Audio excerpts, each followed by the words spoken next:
الحمد لله الذي هدانا لهذا وما كنا لنهتدي لولا أن هدانا الله. والصلاة والسلام على رسول الله نبيك ورسولك محمد بن عبد الله وعلى آله وصحبه ومن والاه. Ibu-ibu dan bapak-bapak, saudara-saudara sekalian jemaah salat maghrib Masjid Al-Qur'an.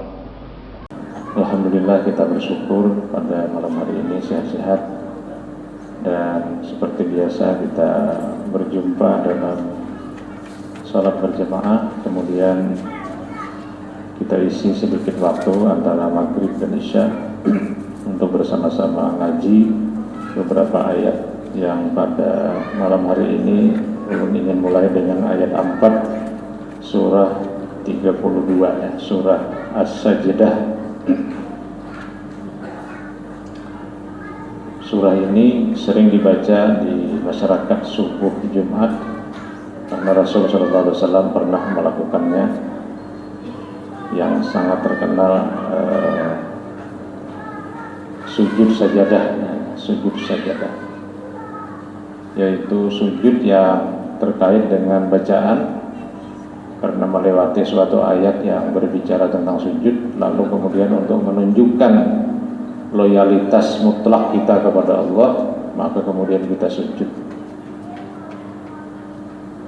Terutama di dalam ayat yang berbunyi innama yu'minu bi ayatina alladzina idza dzukiru biha kharru sujada wasabbahu bihamdi rabbihim wa hum la yastakbirun. Nah, lalu sujud ya. Itu sujud sajadah namanya. Seperti yang kita ketahui dan ulun rasanya sudah juga menjelaskan pada pertemuan bulan yang lalu, memang ayat-ayat yang terdapat di dalam surah ini memberikan dorongan atau memberikan isyarat agar kita memang benar-benar tunduk hanya kepada Allah. Benar-benar tunduk hanya kepada Allah. Nah, misalnya ayat 4 ini ya. A'udzubillahi minasyaitonirrajim. Allahul ladzi khalaqas samawati wal arda. Allah yang menciptakan langit yang berlapis 7 itu dan bumi tempat kamu berada. Wa ma bainahuma, dan Dia juga menciptakan apa yang ada di antara keduanya. Semua itu tercipta fi sittati ayyam, dalam 6 hari. Walau Dia kuasa menciptakan dalam sekejap, seperti dalam ayat-ayat terakhir surah Yasin, innama amruhu idza arada syai'an ayyaqula lahu kun fayakun.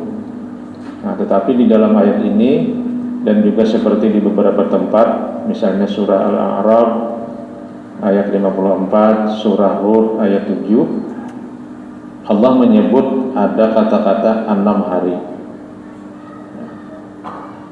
Summa stawa 'alal 'arsy, kemudian yang lebih hebat lagi, Dia bersemayam di atas arsy dengan cara yang layak bagi dirinya. Malakum min dunihi min waliyyin wala syafi'in afala tatazakkarun. Tidak ada bagi kamu selainnya satu penolong pun, dan tidak ada juga satu pemberi syafaat pun, maka apakah kamu tidak memperhatikan dengan perhatian yang penuh? Afala tatazakkarun, apakah kamu tidak memperhatikan dengan seksama terhadap alam semesta yang diciptakan oleh Allah dalam 6 hari tadi. Nah, tentu ayat ini mendorong kita untuk mempelajari alam ya. Jadi apa yang kita temukan, apa yang kita lihat di alam ciptaan ini disuruh agar kita tazakkur. Afala tatazakkarun. Tazakkara itu artinya kan dari kata zakkar. Zakara itu artinya mengingat, zikir. Tatazakkarun berarti memperhatikan. Jadi siapa yang bisa menyahuti ayat ini? Ya tentu para ahli-ahli atau para ilmuwan, para mahasiswa yang mempelajari soal-soal alam. Kalau dalam surah Yasin itu Allah menyebut misalnya wa ayatul lahumul ardu wa ayatul lahumul ardul maitah. Ayat Allah itu bagi manusia adalah bumi yang kering. Ahyainaha, yang kami hidupkan. Bumi kering lalu dituruni air hujan lalu hidup. Fa akhrajna bihi habban, kemudian keluarlah biji, keluarlah bibit, tumbuhlah tanaman. Faminha yakulun, dan dari hasil tanaman itu dia makan. Jadi ayat Allah itu bukan hanya Quran ini. Nah, orang mungkin banyak memahami kalau ngaji itu ngaji Quran itu dalam pengertian membaca Quran saja, untuk sampai kepada keyakinan yang sedalam-dalamnya, yang sekuat-kuatnya terhadap Allah sebagai pencipta. Ternyata tidak. Alam juga disebut dengan ayat. Lalu masih di dalam surah Yasin, setelah wa ayatul lahumul ardul maitatu wa haynaha fa akhrajna bihi haban wa minhu yakulun summa ja'alna biha jannatin min nakhilin wa a'nabin. Kemudian Allah menciptakan kebun-kebun,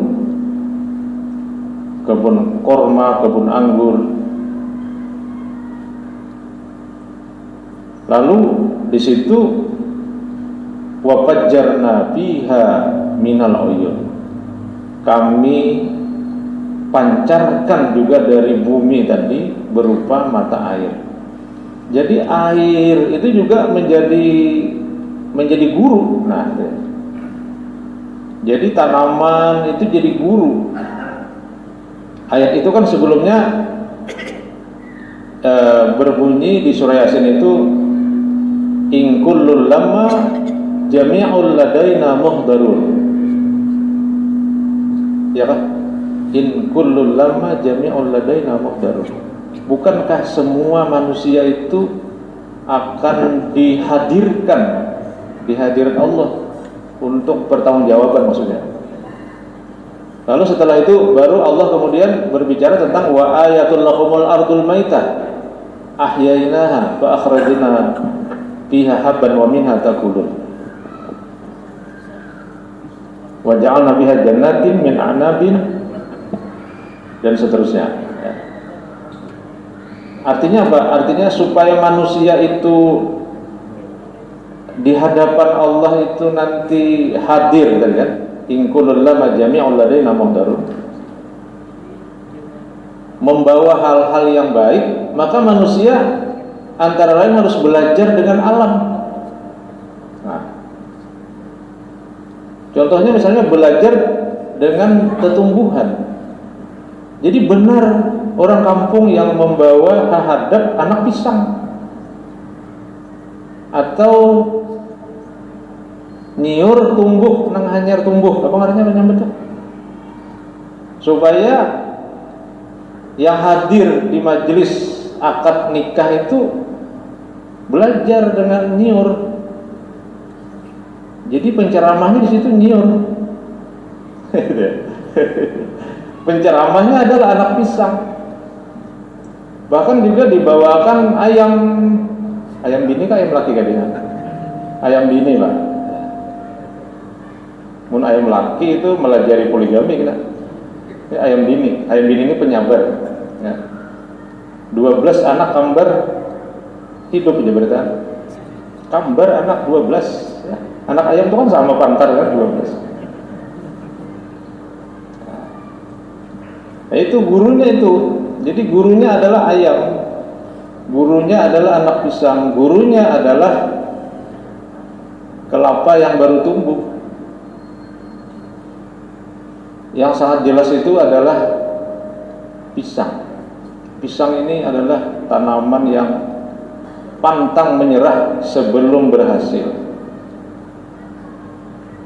Pian kalau menanam pisang, tumbuh pisangnya. Kalau kita potong, tetap tumbuhnya. Tidak pernah mati pisang ini sampai dia berbuah. Tapi kalau dia berbuah, anaknya sudah muncul lagi. Jadi kalau tungkulnya, jantungnya itu sudah keluar, anaknya juga ikut keluar. Jadi hebat orang kampung itu. Jangan dipadahkan bid'ah anak pisang. Hadap orang kampungnya. Karena wa ayatul lahumul ardul maitatu ahyainaha fa akhrajna fiha habba wa minha ta'kulun. Wa ja'alna fiha jannatin min a'nabin dan seterusnya.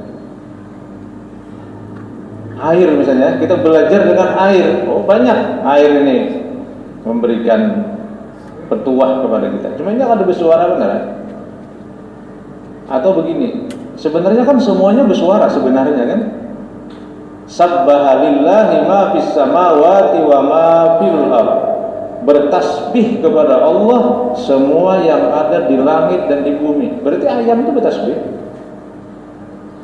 Cuma tasbihnya kadang-kadang kita kan bakal tek tek tek tek tek ayam.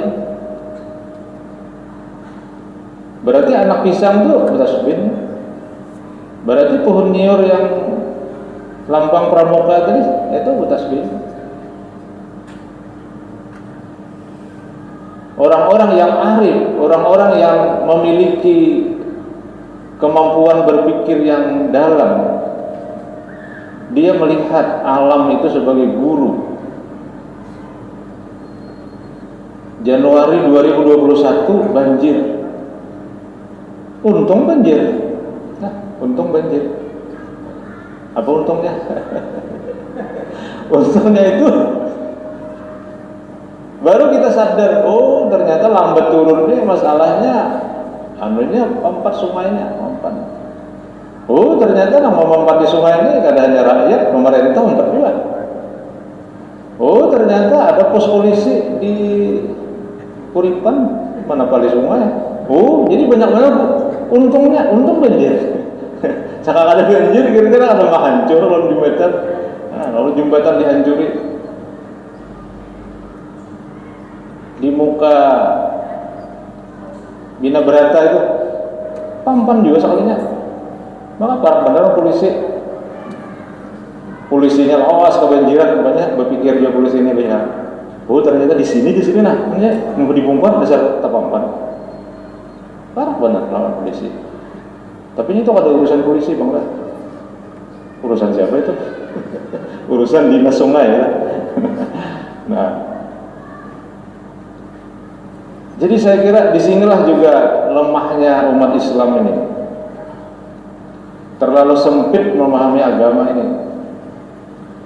Agama itu cuma masjid, cuma sholat, cuma urusan puasa, haji, dan seterusnya. Padahal Al-Quran berkali-kali berbicara tentang alam sebagai guru, sebagai ayat. Kita berdoa kan, Allahumma naqqini min khatayaya kama yunaqqas thawbul abyadu minad danas. Dalam salah satu redaksi doa kita,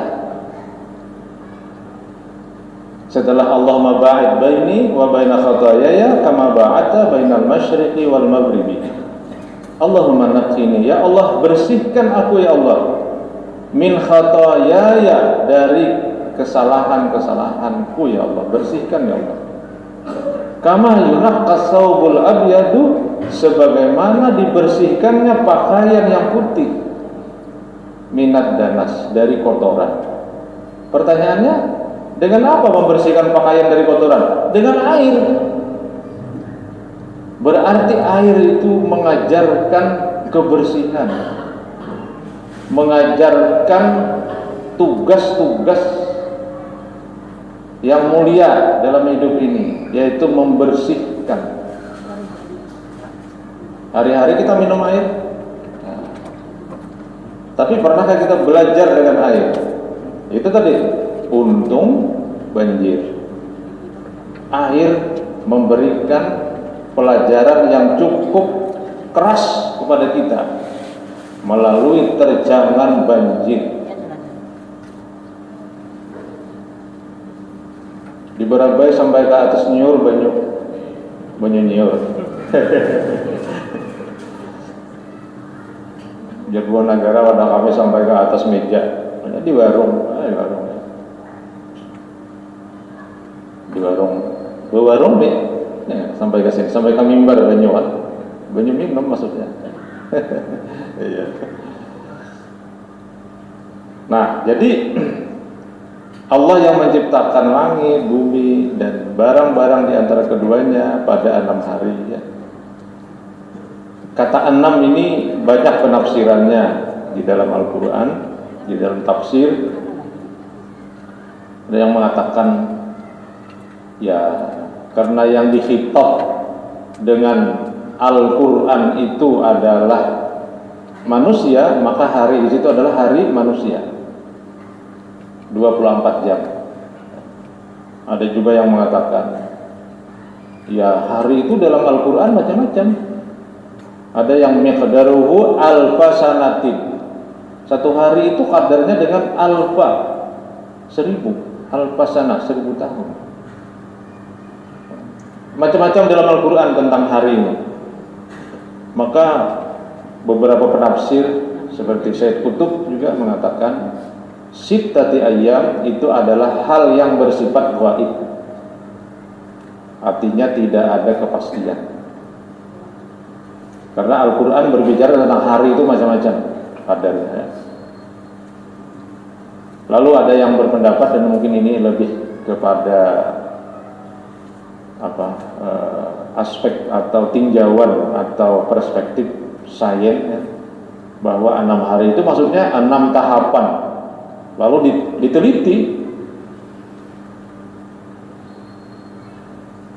diteliti periode alam ini. Ada tahapan pertama, tahapan gumpalan yang menyatu katanya. Karena annas samawati wal arda kanata ratqan. Pada mulanya ratqan, antara bumi dan langit itu satu. Jadi itu periode pertama. Fafataqnahuma, periode kedua meledak, dipecahkan, meledak, Big Bang. Periode ketiga terciptanya unsur-unsur pembentukan langit dalam bentuk gas, hidrogen dan helium. Nah, ini bahasa fisika ya, saya sendiri nggak paham. Saya hanya membaca tafsir saja. Periode keempat terciptanya bumi dan benda-benda angkasa dengan berpisahnya awan berasap serta memadatnya akibat daya tarik atau gravitasi. Periode kelima adalah masa penghamparan bumi, ekspansi bumi dan benda-benda yang lain. Periode keenam adalah pembentukan kehidupan dan gravitasi seimbang antar planet. Nah, ini menurut para ahli seperti itu. Jadi 6 hari, 6 masa, 6 periode. Tapi itu hanya tafsir ilmiah. Kita tahu kebenaran ilmiah adalah kebenaran sementara. Sementara belum ada kebenaran baru yang berbeda. Itu kebenaran ilmiah. Jadi yang namanya ilmu itu batasnya selama belum ada penemuan baru, maka itu benar. Kalau ada penemuan baru yang berbeda dari penemuan lama, maka penemuan lama itu dinasah, dikoreksi. Oleh karena itu setiap penemuan baru wajib diekspos, dipublish ke dalam jurnal internasional di bidangnya, supaya mendapatkan kritik dan saran dari berbagai ahli. Itulah namanya ilmiah, kebenaran ilmiah. Oleh karena itu tampaknya harus kita pertimbangkan pendapat Syekh Qutb yang mengomentari soal 6 hari itu soal gaib. Artinya itu rahasia Allah lah. Kita tidak dituntut untuk mencari 6 hari ini apakah 6 kali 1000 tahun, 6 kali 24 jam, atau 6 kali berapa. Itu kita tidak dituntut untuk mencari makna yang sebenarnya, karena itu wilayah gaib.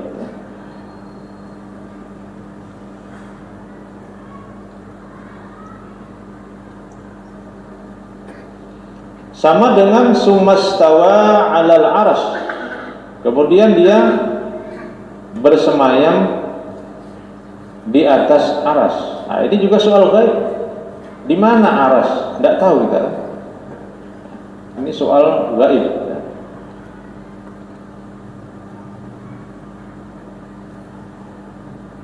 Karena istawa 'alal arsy itu menunjukkan seperti suatu makhluk yang bertempat tinggal.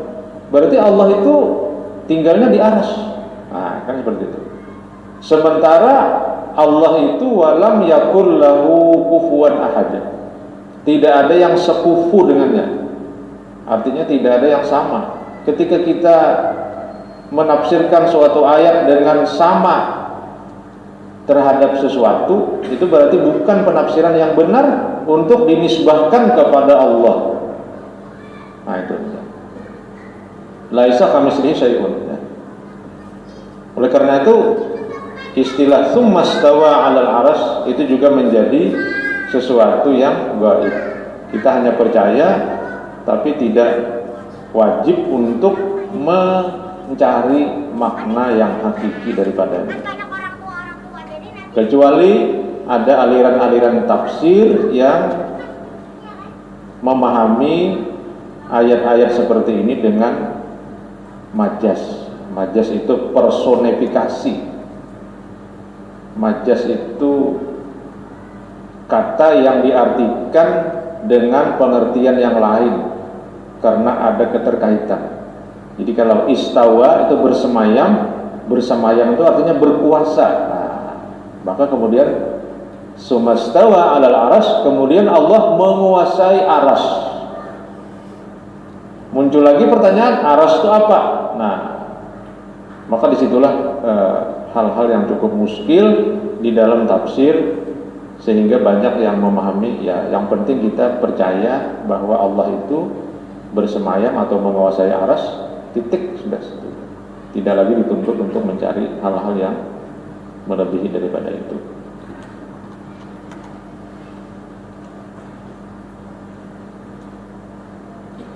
Dalam ayat selanjutnya, ayat 5, yudabbirul amra minas sama'i ilal ardi, agar tidak timbul kekeliruan tentang arti istawa pada ayat sebelumnya, sambil menekankan pengaturannya terhadap apa yang diciptakannya dalam 6 masa. Ayat kelima ini menegaskan bahwa Dia yang Maha Kuasa itu senantiasa mengatur dengan sangat baik semua urusan ciptaannya dari langit, yakni tempat yang amat tinggi, ke bumi, minas sama'i ilal ard. Nah, ini juga majas juga. Jadi sama di sini, dari tempat yang tinggi, maksudnya Allah berada pada posisi yang tinggi menuju bumi. Kemudian Ia naik kepadanya. Ia di situ maksudnya sumaya aruju, kemudian Dia naik. Maksudnya urusan itu naik kepadanya fi yaumin, dalam satu hari, kana miqdaruhu alfa sanatim mimma ta'uddun, yang kadarnya yakni lamanya adalah 1000 tahun menurut perhitungan kamu. Zalika alimul ghaibi wasyahadah al-azizur rahim, itu Dia Allah Tuhan yang Maha mengetahui yang gaib dan yang nyata, yang Maha perkasa lagi Maha penyayang. Nah, ini juga hal-hal yang gaib kan ya. Bagaimana Allah mengatur dari langit, mengatur bumi dari langit, lalu aturan-aturan tentang bumi itu naik kepada Allah dalam satu hari yang kadarnya 1000 tahun. Membingungkan kan, seperti apa ini? Ataukah ini menunjukkan bahwa aturan-aturan di bumi ini cukup rumit? Mungkin iya. Jadi Allah yudabbirul amra minas sama'i ilal ard, Allah mengatur bumi dari langit Summa ya'ruju ilaihi, kemudian aturan yang ada di bumi naik kepada Allah. Fi yaumin, dalam satu hari, kana miqdaruhu, yang kadarnya alfasanah, 1000 tahun. Sehingga ada yang mengatakan itu menunjukkan bahwa pengaturan bumi ini begitu rumit dan cermat. Berbeda dengan pengaturan planet-planet lain. Karena apa? Karena bumi akan ditinggali oleh manusia. Jadi kalau matahari mungkin tidak terlalu susah mengaturnya kan? Diciptakan oleh Allah sebagai sumber cahaya, sumber panas, sumber api, sekian derajat, selesai. Bulan diciptakan dalam bentuk bebatuan kering tanpa air, dalam suhu tertentu, selesai. Tapi bumi, karena akan menjadi tempat tinggal manusia, maka cukup rumit, ya. Rumit itu maksudnya dalam perspektif, dalam tinjauan kita. Tapi ya bagi Allah itu, ya innama amruhu idza arada syai'an ayyaqula lahu kun fayakun. Tapi Allah ingin menegaskan dengan ayat 5 ini bahwa mengatur bumi ini bukan hal yang sederhana. Sehingga di dalam ayat 6 dikatakan zalika alimul ghaibi wasyahadatil azizur rahim. Yang mengatur bumi dengan rumit cermat tadi karena dia merupakan tempat tinggal yang tumbuh, berkembang manusia dan berbagai macam binatang, benda-benda lain. Itu kreatornya, penciptanya itu adalah alimul ghaibi wasyahadatil azizur rahim.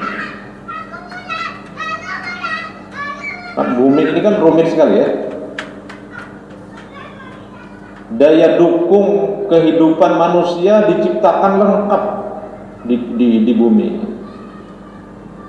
Untuk mendukung kehidupan manusia kan bumi ini lengkap. Air cukup, ya. Tanah cukup untuk menumbuhkan pangan.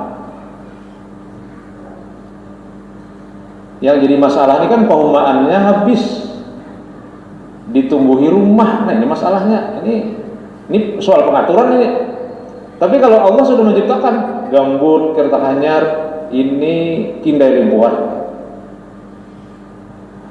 Cuma masalahnya ini habis perumahan. Di mana sini ini habis perumahan. Nah.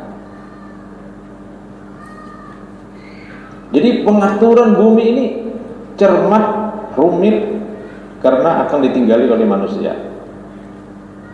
Dan manusia ini adalah makhluk yang unik. Salah satu keunikan manusia itu dia pandai berbicara tentang sesuatu yang tidak ada. Berbeda dengan kera kan? Berbeda dengan kucing. Kalau kucing kalau tidak ada ya tidak ada. Kalau manusia ini jangan lewat sana aja. Pada situ ada hantu. Nah, itu manusia tuh. Jadi apa yang disebut dengan legenda, mitos, takhayul, khurafat itu ada pada dunia manusia. Tapi itu ada baiknya kan? Memahami sesuatu yang tidak ada itu ada baiknya. Kenapa manusia kalau berjalan di tengah jalan raya bisa teratur? Itu karena ada sesuatu yang tidak ada yang diyakini ada. Kan itu. Kenapa kita kalau mau sholat berjamaah di sini jangan di rumah aja bang? Karena kita meyakini sesuatu yang tidak ada dan ternyata ada, yaitu pahala.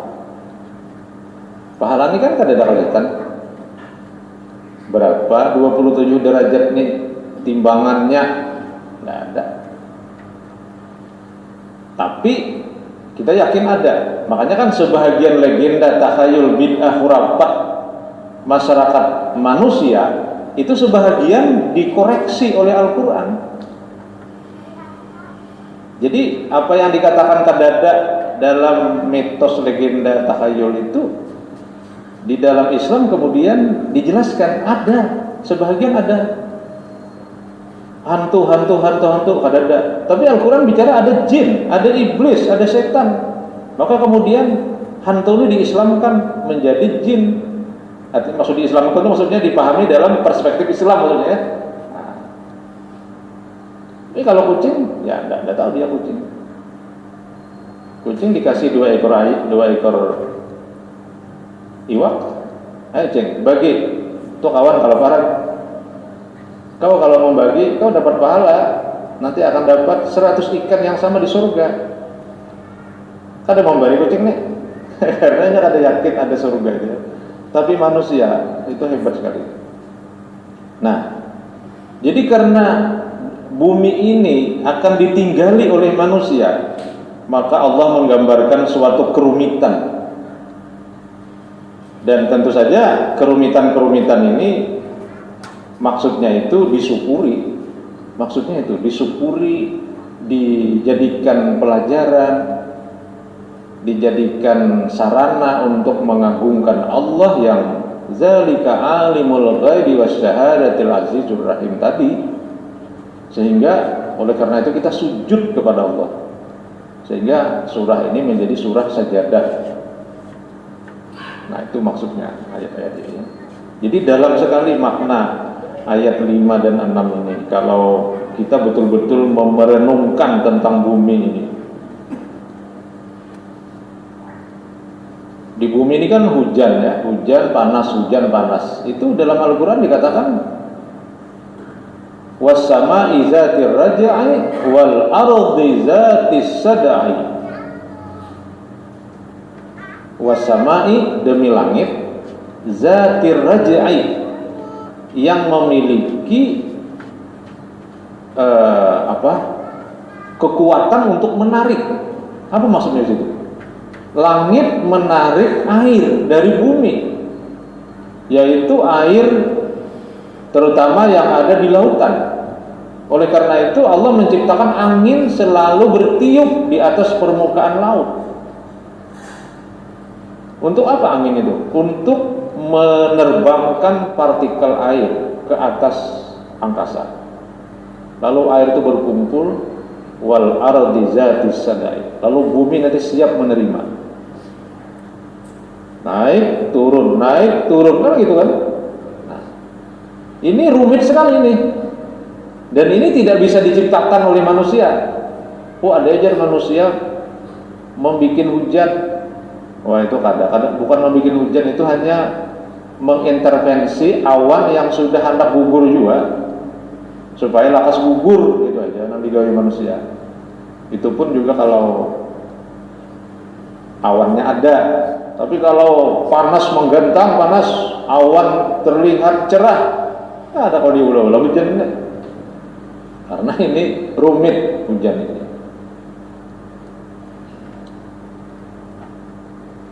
Di daerah Kalimantan ini karena rawa, tumbuh galam dengan ulin. Nah, itu salah satu pengaturan itu. Di Pulau Jawa mungkin karena rawanya sedikit, yang tumbuh adalah kayu jati.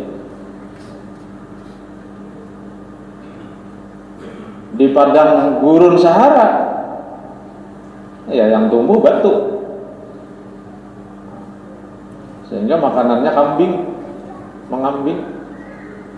Karena orang berjalan menggunakan otot, sehingga perlu protein hewani yang cukup. Kita ini kemana-mana berkendaraan, bermobil, ya maka makanan kita harus banyak sayuran saja. Jangan terlalu banyak makan kambing. Ya cukup bahayalan sehari lah. Sehari memang gitu ya. Jadi ini soal keseimbangan yang diciptakan oleh Allah Subhanahu Wa Taala. Kita kagum, dan memang harus kagum ya. Allazi ahsana kulla syai'in khalaqa. Apalagi di sini ayat 7 ini. Dialah yang membuat sebaik-baiknya segala sesuatu yang Dia ciptakan. Alladzi ahsana kulla syai'in khalaqah. Dia yang membuat sebaik-baiknya segala sesuatu yang Dia ciptakan, sehingga semua berpotensi berfungsi sebaik mungkin sesuai dengan tujuan penciptaannya. Nah, maka di dalam surah Al-Mulk juga summarji'il basara karratain. Kalau sudah sekali meneliti, oh ternyata bagus, ujar Tuhan, ulangi lagi. Summarji'il basara karrataini yang qadib ilaikal basar khasi'a wa huwa khasir. Jadi tabarakalladzi biyadihil mulku wa huwa ala kulli syai'in qadir alladzi khalaqal mauta wal hayata liyabluwakum ayyukum ahsanu amala wa huwal azizul ghafur. Alladzi khalaqas sab'a samawati tibaqa ma tara tidak kau lihat fi khalqir rahmani pada ciptaan Allah yang Maha Penyayang, yang Maha Pengasih itu, min tafawut, adanya yang tidak simetris, adanya yang tidak seimbang. Jadi semua yang diciptakan Allah itu baik. Iya tadi ada orang yang mau hujat, Tuhan ini kada adil juga. Buah ganal, pohon halus waluh kan. Ada ini pohon ganal, buah halus timbatu kan. Gugur timbatu karena hidung, berdarah hidung.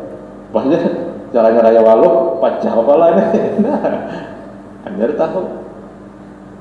Anak wani-wani wasluan Tuhan kan. Jadi Tuhan ini sudah menciptakan seimbang apapun yang diciptakannya. Maka tugas manusia adalah menjaga keseimbangan atau mempertahankan atau mungkin menambah. Dalam surah Ar-Rahman kan, Ar-Rahman 'allamal Qur'an khalaqal insana 'allamahul bayan. Asy-syamsu wal qamaru bihusban wan najmu wasyajaru yasjudan was samaa'a rafa'aha wa wada'al mizan. Jadi ada mizan itu keseimbangan. Sekarang ini apa yang dirasakan oleh makhluk planet bumi ini terkait dengan iklim? Yang mereka rasakan adalah perubahan iklim. Jadi sekarang di tingkat Perserikatan Bangsa-Bangsa, di tingkat global, itu sudah banyak yang berteriak bahwa bumi ini kalau dibiarkan seperti ini akan cepat hancur. Apa yang disebut dengan global warming, pemanasan global, itu bukan sesuatu yang khayalan, terjadi sekarang. Akibat dari apa? Akibat dari industri, akibat dari karbon, akibat dari pencemaran lingkungan, dari pembakaran mesin dan sebagainya. Jadi orang bahari ini bagus banget, orang bahari ini punya awak kita hidup kayak orang bahari ini. Bila malam itu cahaya lampu udah guring kan, guring bahari itu bakal adab. Makanya orang bahari di kampung tuh guring bakal lampu karena kadep.